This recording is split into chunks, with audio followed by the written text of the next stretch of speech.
Welcome back to the Trials Fusion Track Central Spotlight. I am your host, Attack Slug, and as always, if you have a track you want to see featured on this show that is in Trials Fusion on any platform, then leave it down in the comments below, but please don't just leave random words. That's not really going to help me. But starting off today, we have a request from Junior Furman who wants to see Ghost, so we're getting Ghost. There are a bunch of Ghost things here, but obviously there's the one just called Ghost, so I'm assuming that's the one that is the intended track from HAIRYLURCHER on this fine Sunday afternoon.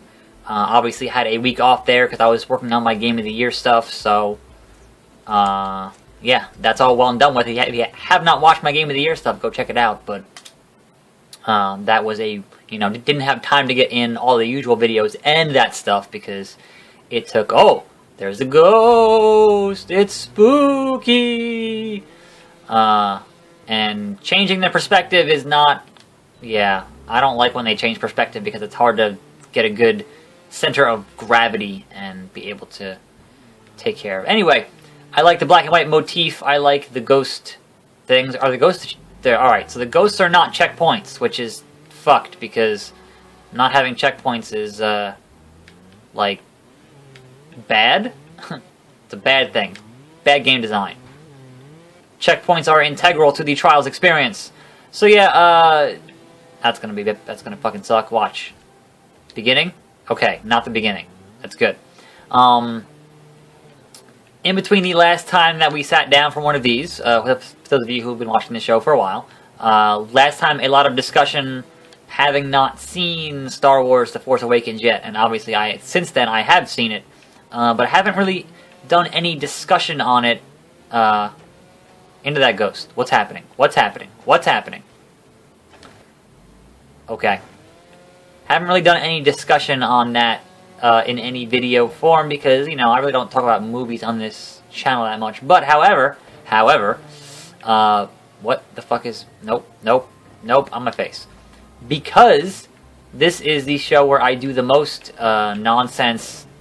talking about nonsense and kind of, whatever I feel like talking about because I'm just sitting here playing Trials. This is certainly the most appropriate show to talk about The Force Awakens. So therefore, if you have not seen The Force Awakens, I guess we're going to go into some spoilery territory here on that, into the coffin. On that movie, just a little bit. But let's get into the next track first. The next request comes from Jaden Simmons, who wants to see Spider-Man. Spider-Man does whatever a spider can, which is a medium skill game. And I'm usually not in the business of playing skill games, but we'll give it a shot. But yes, back to the discussion on the Star Wars, The Force Awakens. Went and saw that. I mostly enjoyed it. I went in with pretty low expectations, considering I do not like the prequels. And have a pretty... okay. And have a fairly well... nope. And have a fairly... What? There we go, okay. I'm doing a spider thing here. Have a fairly vocal disdain for the prequels as movies. Don't like them. So... having no expectations... Stop, leave it. It's hard to swing on both your arms trying to guard the fucking wall. Just die. Going in with no expectations really outside of, hey, it's not being made by George Lucas, so perhaps it'll be good. And I'd say overall, I did enjoy what I saw. Like, obviously, I'm the one who tends to nitpick things more than most people, I guess. And that's not because I don't like things, it's just because I tend to view things through the lens of common sense more than anything, and there was some common sense stuff in Star Wars that didn't exactly make the most sense. Obviously the big thing, so the big spoiler, if you have not seen the movie, then I guess go somewhere else, but the big spoiler is they kill Han Solo, right? That's the one that was in all the comment sections on the internet, and in my videos, even there. Now personally, I really don't care about movie spoilers. Like, there's not a movie I can think of where it's like, oh god, the story, I'm so invested in it. It's whatever. Like, spoilers is not a big... Did I ever play Winter Wonderland? I don't think I did. Spoiler is not a big deal. So, even though I knew it was going to happen, I thought it was still pretty well done in terms of how they handled Kylo Ren, aka Ben Solo, killing his dad. So that was all right. And shockingly, I thought that the Ninja Twins would actually enjoy. They had more problems with it than I did, which is weird to me because they liked the prequels. So perhaps they had higher expectations than I did. I kind of had no expectations. So I went into it thinking, oh well, you know, it can't be worse than Episode 1. It can't be worse than Jar Jar Binks, and thankfully it was not. I enjoyed BB-8 as a new character. I enjoyed, like, here's the thing. I thought that the acting overall, just across the board, was better than the prequels, and that might be down to just having a director who knows how to direct actors, whereas Lucas has proven that he really can't do that anymore. He's just terrible. So even when you have good actors, when you give them shit material, it's just not going to help. So I thought the acting was pretty good.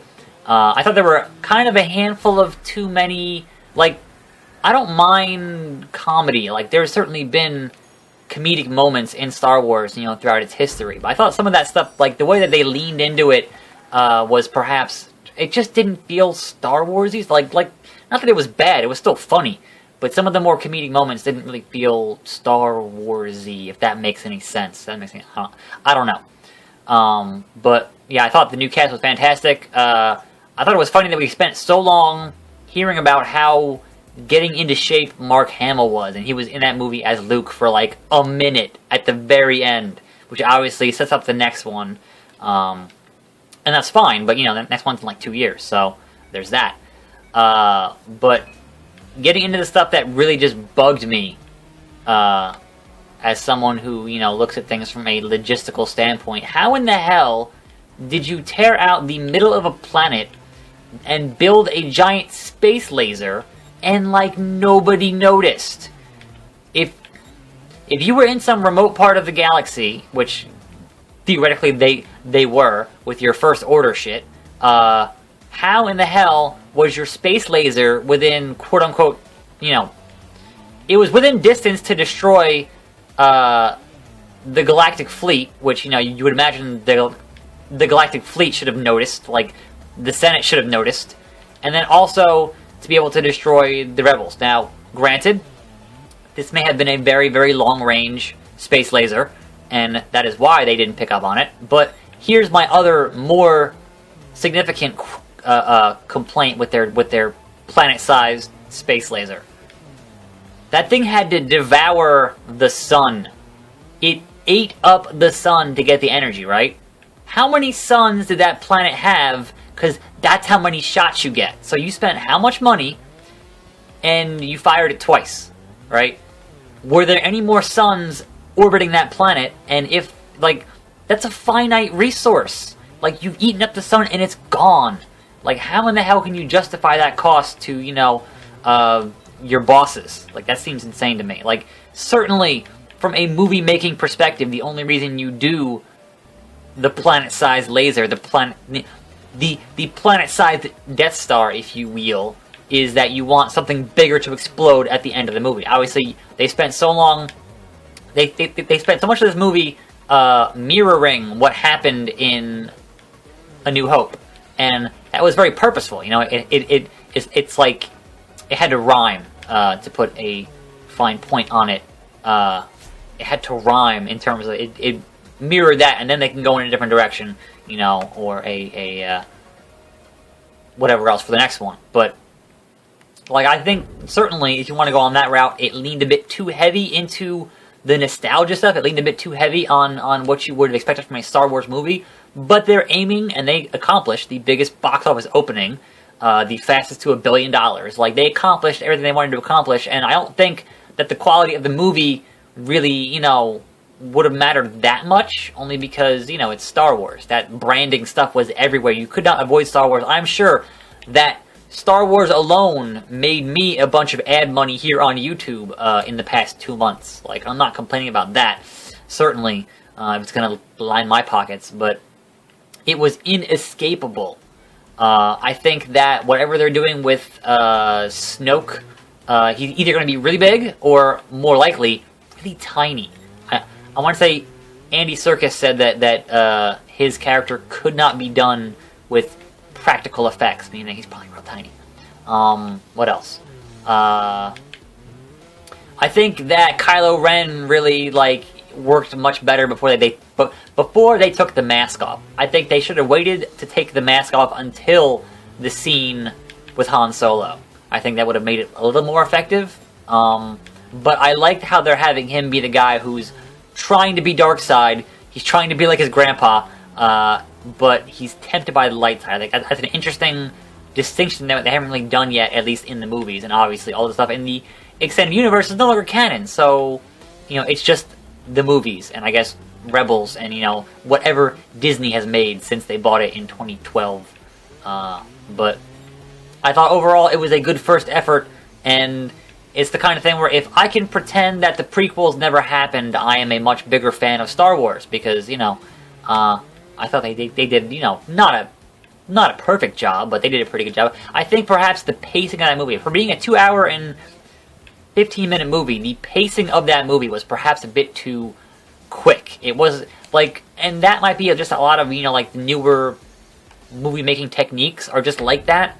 But it felt like the pace just did not let up for that entire time. It's like they were cramming in more movies than they possibly wanted to fit in that 2 hours and 16 minutes, and that was a bit much for me. This is Trials.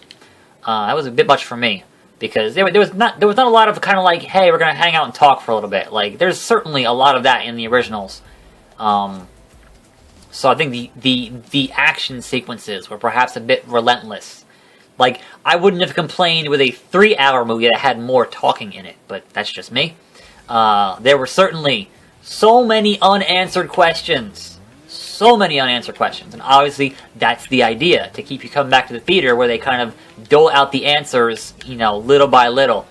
But, honestly, I think the biggest one that they actually had a bit of dialogue addressing was, how the hell did that little alien lady get Luke Skywalker's lightsaber?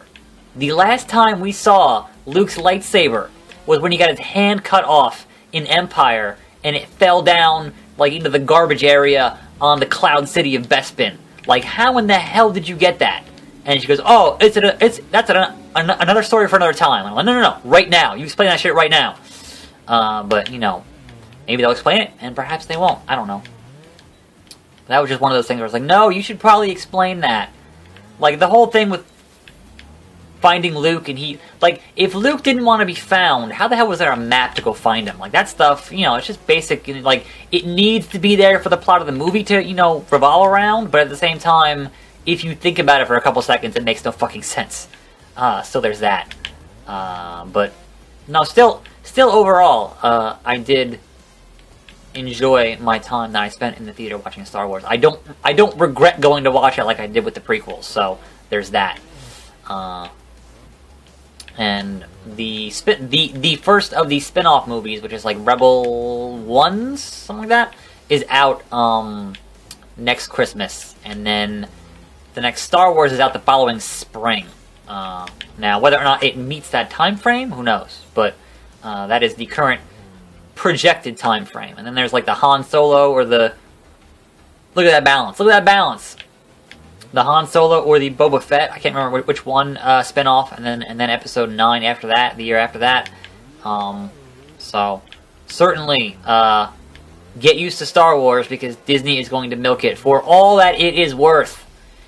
There is going to be so much Star Wars. And hey, if all that Star Wars keeps bringing me in more ad money, I'm not going to complain. And I'll certainly go see those. But I went and saw it in 2D at a matinee, so it cost me like $5. So, $5 is $5. Anyway, that, my dear friends, and fans, and followers, and whoever else is watching this video, on a fine Sunday afternoon, is the Trials Fusion Track Central Spotlight here on the Attack Slug channel. That's what I call it. So, that being said, if you have a track that is in this game that you want to see featured on this show, then leave it down in the comments below, and I will try my best to get to it next Sunday afternoon. But until then, and until next time, I will see you next time, right here on this channel. and I'm out.